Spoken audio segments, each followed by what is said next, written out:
8 मार्च 2014 की वो काली रात, जब वक्त अपनी जगह पर ठिठक गया और इंसानियत का सारा विज्ञान एक ऐसी पहेली के सामने हार गया जिसका कोई नाम नहीं था। कल्पना कीजिए एक विशाल बोइंग 777 विमान की, जो 239 लोगों की उम्मीदों और सपनों को लेकर कुआलालंपुर के गर्म आसमान से बीजिंग की ठंडी सुबह की ओर उड़ान भरता है। रनवे 32 से जब इस विमान ने टेक ऑफ किया तो किसी के भी मन में डर का एक कतरा तक नहीं था। कॉकपिट में बैठे थे 53 साल के बेहद अनुभवी कैप्टन जाहिरी अहमद शाह और 27 साल के फर्स्ट ऑफिसर फारिक हामिद, जिनके लिए यह आखिरी ट्रेनिंग फ्लाइट थी। सब कुछ एकदम सामान्य था, बिल्कुल एक रूटीन जर्नी की तरह। रात के 1:19। ये वो आखिरी लम्हा था जब यह विमान इंसानी नियंत्रण और रडार की नज़रों के बीच सुरक्षित था। मलेशियाई एयर ट्रैफिक कंट्रोल ने विदाई देते हुए कहा, मलेशियाई 370 हो ची मिन्ह के एटीसी से संपर्क करें, शुभ रात्रि। इसके जवाब में कैप्टन जाहिरी की शांत और प्रोफेशनल आवाज गूंजी, गुड नाइट मलेशियाई 370। ये शब्द उस विमान से दुनिया के लिए आखिरी संदेश साबित हुए। ठीक 2 मिनट बाद, रात के 1:21 पर सब कुछ एक झटके में बदल गया। बिना किसी चेतावनी, बिना किसी इमरजेंसी कॉल के MH370 का ट्रांसपॉन्डर बंद हो गया। एक ऐसा उपकरण जो रडार पर प्लेन की पहचान और लोकेशन भेजता है, अचानक सन्नाटे में डूब गया। यह एक इलेक्ट्रॉनिक सुसाइड था। रडार की स्क्रीन पर जो एक चमकदार बिंदु था, वो एक ही पल में गायब हो गया और पीछे छोड़ दिया गया एक अंतहीन रहस्य। वियतनाम का एटीसी लगातार 18 मिनट तक रेडियो पर चिल्लाता रहा, लेकिन दूसरी तरफ से सिर्फ खामोशी सुनाई दी। किसी को अंदाजा नहीं था कि वो विमान उस समय कहाँ था, लेकिन कुछ घंटे बाद जब दुनिया जागी तो सनसनी फैल चुकी थी। जिस प्लेन को बीजिंग में लैंड होना था वो दुनिया के नक्शे से मिट चुका था। लेकिन असली धमाका तब हुआ जब 4 दिन बाद मिलिट्री रडार का डेटा सामने आया। पता चला कि वियतनाम की सीमा पर पहुंचने के बाद विमान ने एक बहुत ही शार्प टर्न लिया था और वापस मलेशिया की तरफ मुद्दा गया था। यह मुद्दाना किसी मशीन की गलती नहीं थी, बल्कि एक सोची समझी मैन्युअल प्रक्रिया थी।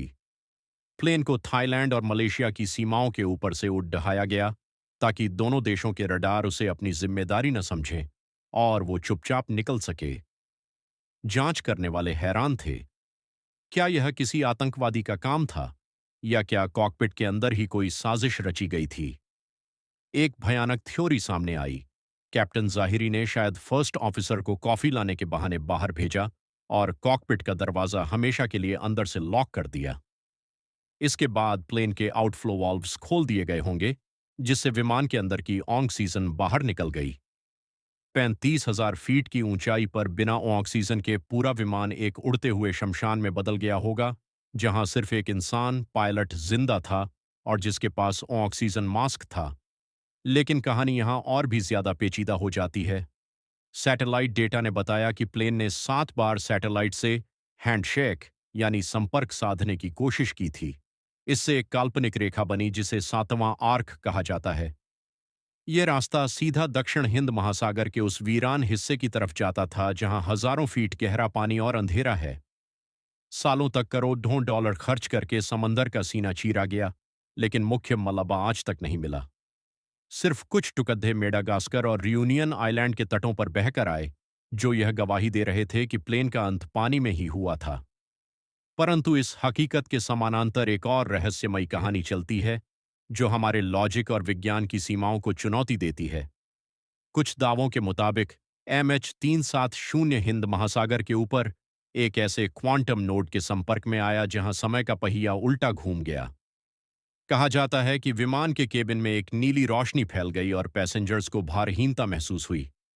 वे विमान को साल 2014 में नहीं, बल्कि साल 2099 के भविष्य में ले गए थे, जहां हवा में तैरते शहर थे, एनर्जी शील्ड से ढकी इमारतें थीं और जहां इंसानों की औसत उम्र 120 साल हो चुकी थी।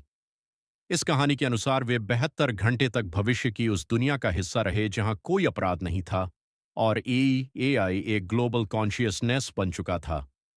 हालांकि विज्ञान इन कहानियों को सिर्फ एक कल्पना मात्र मानता है। जांचकर्ताओं के लिए सच कैप्टन के घर से मिले उस फ्लाइट सिमुलेटर में छिपा था, जिसमें उन्होंने ठीक उसी रास्ते पर प्लेन उड़ाने की प्रैक्टिस की थी जिस पर MH370 गायब हुआ था। क्या यह एक सोची समझी मास मर्डर की साजिश थी, या क्या यह तकनीकी खराबी के बाद पायलट की प्लेन को बचाने की आखिरी नाकाम कोशिश थी? सच आज भी हिंद महासागर की गहराइयों में उन चट्टानों और ज्वालामुखियों के बीच दफन है जिन्हें आज तक कोई ढूंढ नहीं पाया। इतनी बड्ढी तलाश, इतने सैटेलाइट्स और आधुनिक राडार के बावजूद MH370 का गायब होना हमारी पूरी सभ्यता के चेहरे पर एक सवालिया निशान है। उन 239 परिवारों के लिए यह सिर्फ एक खबर नहीं, बल्कि एक कभी न खत्म होने वाला इंतजार है। वे आज भी आसमान की तरफ देखते हैं, शायद इस उम्मीद में कि किसी दिन उनका वो खोया हुआ विमान बादलों को चीरता हुआ वापस आ जाएगा। MH370 सिर्फ एक समुद्री हादसा नहीं था। यह वक्त और तकनीक के बीच की वो दरार है जिसे हम आज तक भर नहीं पाए हैं। शायद वो विमान आज भी कहीं उड्डीडीएच रहा है, हकीकत और कल्पना के बीच के उस धुंधले रास्ते पर, जहां पहुंचने का नक्शा सिर्फ कुदरत के पास है। क्योंकि अंत में कुछ राज ऐसे होते हैं जिनका जवाब शायद हमारे पास कभी होना ही नहीं चाहिए।